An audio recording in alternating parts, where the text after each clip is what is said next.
Magandang araw! Ngayon naman ay magluluto tayo ng grilled tuna panga. Pero hindi simpleng inihaw lang ang gagawin natin dahil gagawan natin siya ng masarap na sauce na ipapahid sa kanya habang iniihaw siya.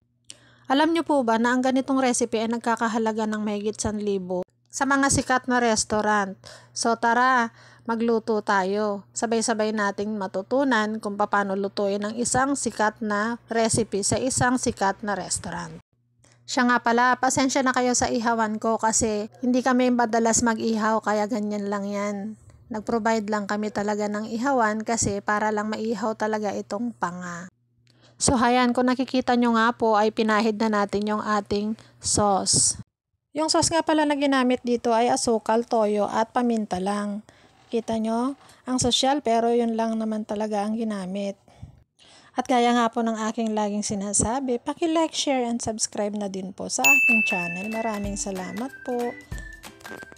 Ulit-ulitin lang natin siyang bilingin at pahid-pahiran ng masarap na sauce.